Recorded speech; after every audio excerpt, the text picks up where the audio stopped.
Selain itu, anak juga bisa mempelajari problem solving yang terjadi pada lingkungan sehari-hari dengan bermain itu.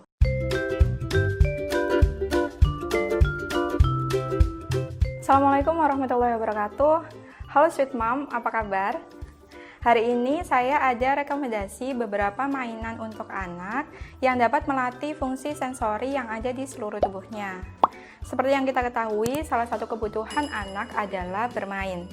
Dengan bermain, anak akan belajar banyak hal. Selain itu, bisa menstimulasi geraknya atau motorik, kemudian menstimulasi seluruh inderanya.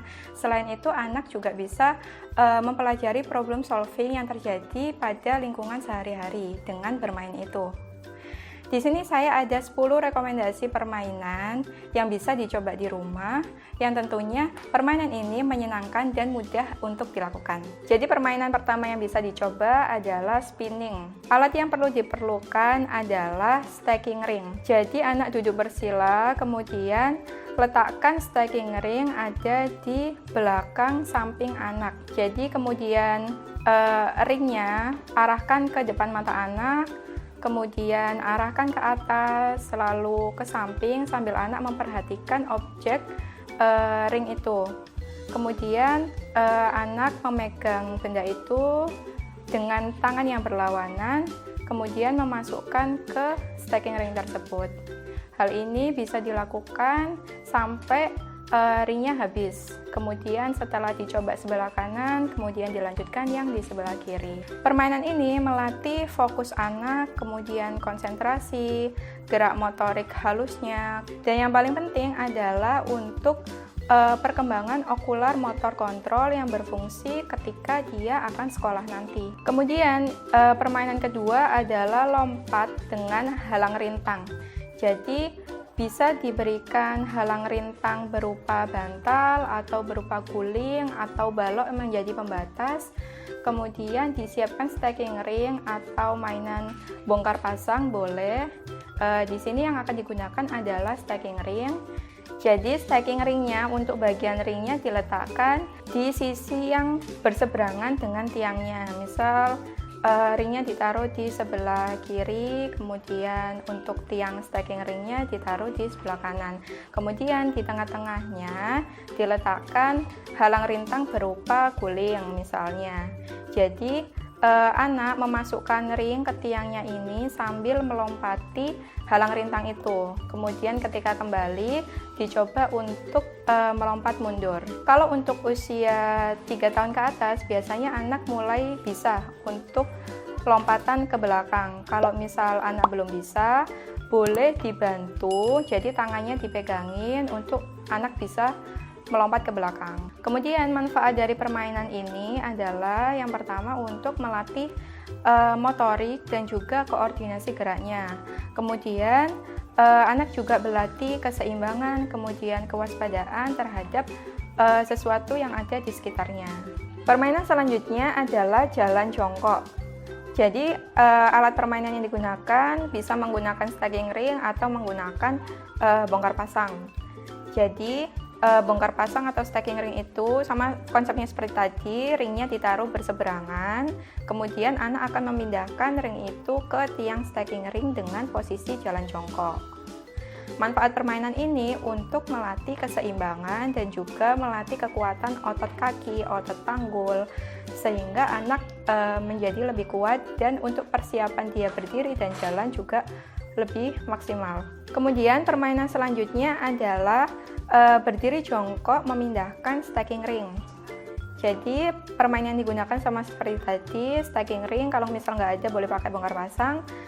Stacking ringnya ditaruh di bawah, kemudian tiangnya taruh ke tempat yang lebih tinggi, misal di atas kursi. Kemudian latih anak untuk mengambil ring itu dengan cara jongkok, kemudian berdiri untuk memasukkan ring itu ke tiangnya. Manfaat permainan ini untuk melatih motorik kasar anak. Selain itu, anak belajar mengenai tinggi dan rendah. Lalu anak juga belajar keseimbangan yang nantinya dari semua ini bisa meningkatkan kemampuan motorik dan kecerdasan anak. Kemudian, permainan selanjutnya adalah mengelompokkan pom-pom berdasarkan warna. Jadi yang perlu dipersiapkan adalah pom-pom aneka warna, kemudian berbagai macam gelas dengan ukurannya yang sama tapi warnanya berbeda sesuai warna pom-pom, kemudian dan juga penjepit. Setelah itu, cara permainannya, pom-pom tadi boleh dicampurkan, kemudian gelas itu dijajar di depan anak, dan anak dilatih untuk mengelompokkan pom-pom itu berdasarkan warna yang sesuai ada pada gelas. Tujuan dari permainan ini untuk melatih motorik halus, kemudian fokus atau konsentrasi anak, kemudian keseimbangan, dan juga melatih okular motor yang berfungsi untuk ketika dia sekolah nanti. Kemudian yang paling penting juga anak bisa mengelompokkan benda berdasarkan warna. Jadi anak bisa mengenal berbagai macam warna dari permainan ini. Selanjutnya adalah permainan mengupas jeruk. Jadi boleh disiapkan jeruk yang bisa dikupas oleh anak, usahakan kulitnya jangan yang terlalu tebal supaya anak lebih mudah untuk mengupas. Kemudian kalau misal anak belum bisa, boleh dibantu ujungnya dikelupas. Jadi anak akan melanjutkan proses mengelupas jeruk itu. Tujuan dari permainan ini, anak melatih kemandirian, selain itu melatih sensorinya termasuk visual, kemudian rasa dan juga penciumannya terhadap buah jeruk itu. Kemudian permainan ini juga bisa melatih fokus anak. Permainan selanjutnya adalah meniup bola atau meniup pom-pom di atas meja atau papan. Jadi permainan yang perlu dipersiapkan adalah meja atau kalau nggak ada papan, kemudian boleh dilakukan dengan bola. Kalau tidak ada bola boleh pakai pom-pom. Kalau pakai pom-pom sediakan sedotan untuk meniup. Kemudian buat jalur lintasan di atas meja atau papan itu sehingga anak bisa meniup bola atau meniup pom-pom dengan sedotan. Jadi tujuan permainan ini untuk melatih motorik halus, kemudian fokus, konsentrasi, dan yang paling penting untuk melatih oral motor. Jadi permainan ini bagus untuk anak-anak yang bicaranya masih belum banyak, jadi dilatih oralnya supaya rahangnya kuat untuk berbicara. Permainan selanjutnya adalah memindahkan bola dengan kaki. Jadi yang perlu dipersiapkan 2 buah wadah, kemudian bola berwarna-warni. Tempatkan bola itu di salah satu wadah, kemudian pindahkan salah satu bola itu ke wadah yang lain menggunakan kaki anak.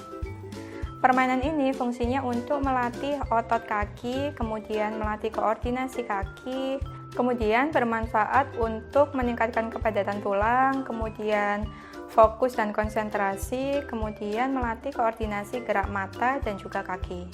Selanjutnya adalah permainan petik bola. Yang perlu dipersiapkan adalah selotip, bisa ditempelkan di dinding.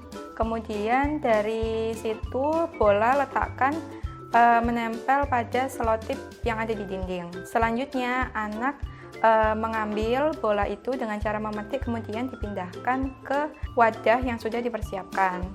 Kalau anak sudah berusia 2 tahun ke atas atau 3 tahun yang sudah paham perintah, boleh sambil diberikan perintah untuk mengelompokkan warna sesuai dengan wadah. Jadi misal anak ini mengambil bola warna merah sama hijau, kemudian adiknya mengambil bola warna kuning sama merah.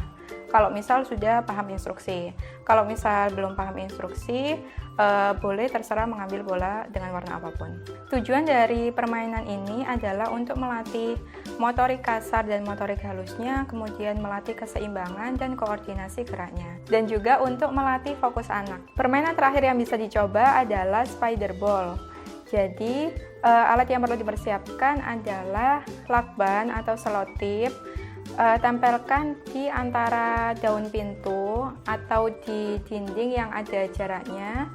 Kemudian anak akan melemparkan bola itu ke lakban atau selotip yang sudah ditempelkan di antara pintu atau dinding. Anak dikatakan berhasil dalam permainan ini jika ia bisa melemparkan bola tepat menempel di selotip yang sudah dipasang.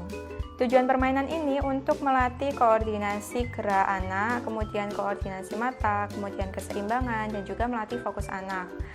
Selain itu, anak juga dapat memegang atau melempar benda tepat pada sasaran.